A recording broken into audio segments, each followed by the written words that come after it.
Hello everyone, my name is Stephan Thiel. I'm with the Geological Survey of South Australia, and today I'm going to present on mineral systems mapping across scales using magnetotellurics. I really want to start by highlighting what I would call the AuScope factor.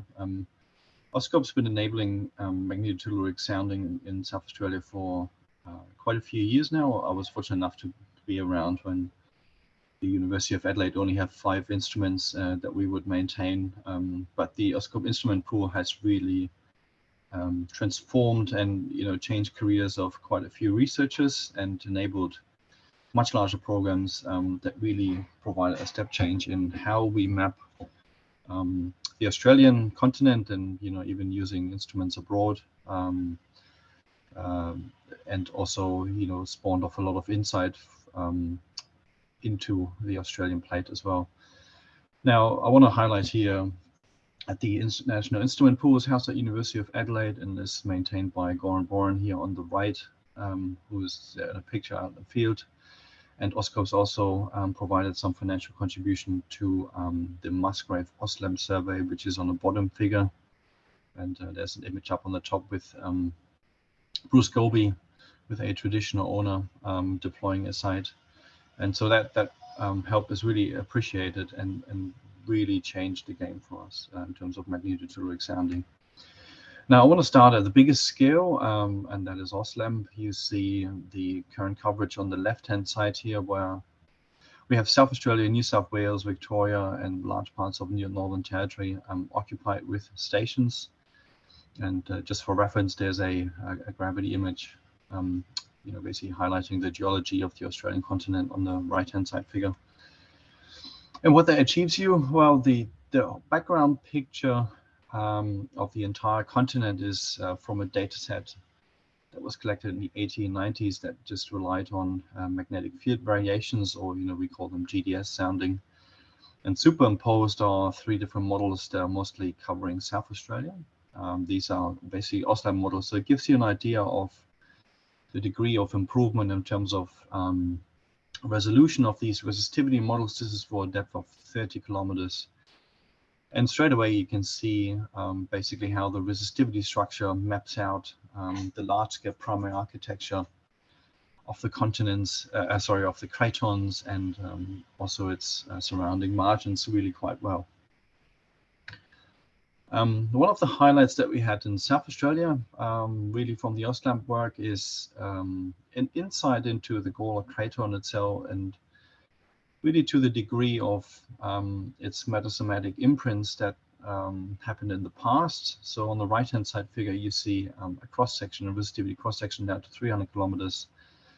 Now on the left-hand side figure, I've put up a schematic plot of some of the ideas of how you might form diamond deposits, nickel copper deposits, and other types, and how you would relate them to the cratons themselves, where you have depleted parts of the subcontinental lithospheric mantle, and then some where you might have metasomatic imprints, and then low and high degree partial melting that then mobilizes that feature. Now, the right-hand side figure, our resistivity model, is basically a first real image of that schematic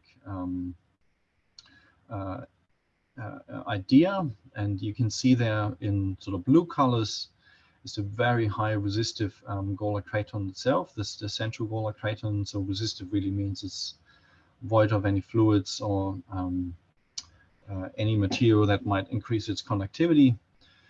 Such as hydrogen, etc. But on the eastern margin, you see a really strong mantle conductor, extending from 100 kilometers depth and further down.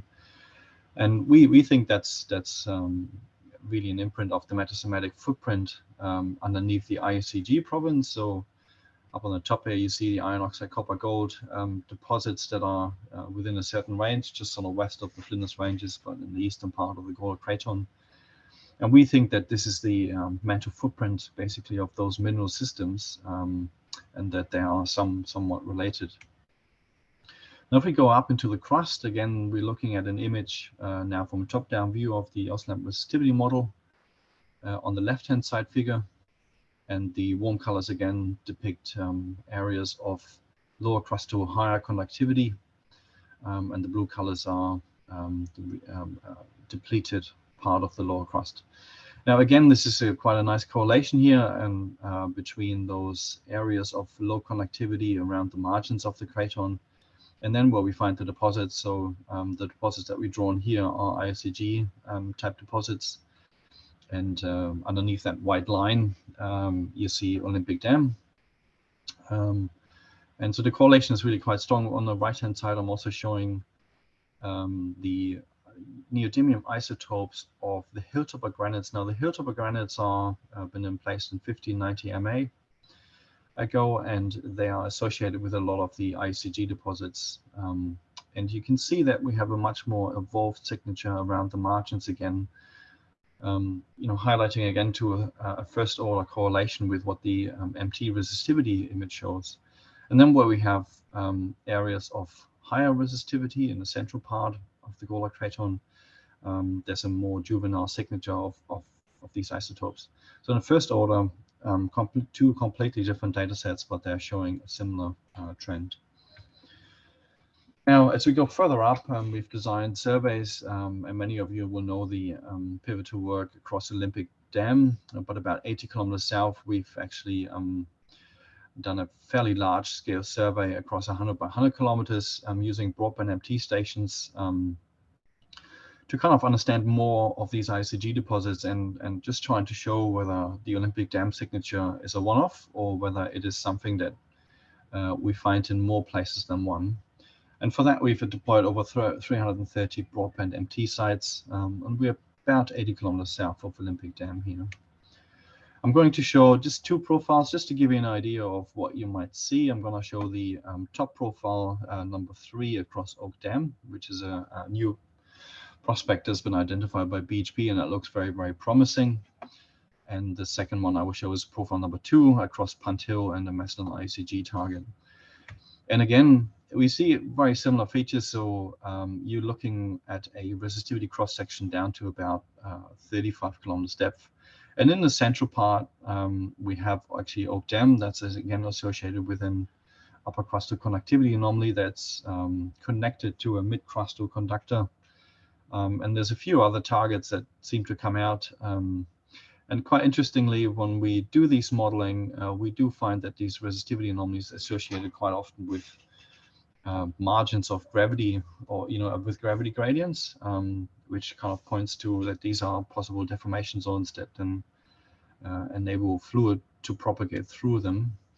The second profile I'm showing here is around across Punt Hill and Maslin. And again, we see the similar feature where gravity gradients seem to also be associated with crustal conductors, and Punt Hill has got a very narrow response. So these look somewhat alike to what we find with Olympic Dam. And so the really interesting bit about this is just to try and understand the geometry. Is like, why do the resistivity structures look the way they are? And this then leads me to the collaborations and where we might go in terms of future directions for this work. In the past, a lot of people have tried to understand the resistivity structure in terms of laboratory measurements by taking rock samples and putting them under high pressure and temperatures that are similar to the ones that you might find in the lower crust, for example, and the mantle, and then see what kind of conductivities you get if you have a higher hydrogen content, for example, or iron, etc. We are approaching this more from a geodynamic far from equilibrium kind of perspective, where you basically put the system under stress and you're trying to see if you can create deformation zones that are similar to what we're seeing with the MT, and that's going to be the goal of the ARC linkage. So that is really what came out of a lot of the results from Oslab and infill surveys, and just looking at the geometries and trying to understand them. So that's the main goal for that. We are also, for this particular project that I've shown you, working with CSIRO in order to combine an AEM data set that we also have collected across it and the MT. And we're going to use probabilistic inversions for cover characterization mostly. So this is depth debasement, but also seeing different layers within the cover itself. In terms of future directions for the collaborations, one of the movements that we see now is a lot in data science and analytics, and the goal here is to really tie in the geophysical data set, of which we have, you know, great coverage, great resolution of, and they're just covering a large area equally well. But then to tie that into point data, so this can be anything from geochemical, geochronological, and also drill hole data, which is very sparse, it's irregular. And so the key is to how to combine the information in a meaningful sense to understand fertility of the crust, for example. Another one that will never go away is joint inversions of different geophysical data sets. We have great interest there, and we are currently collecting seismic tomography data across South Australia. So we are deploying it in Osc style data collection exercise, and the image on the right shows the extent. The white rectangles there are denoting the positions of our current Osc array, and we are trying to fold this over to the western Gold Craton as well, just to increase the coverage and have a data set that is of similar resolution to Oslab, and that could then possibly be combined in the future. So in any of those directions, we are very interested in to collaborate.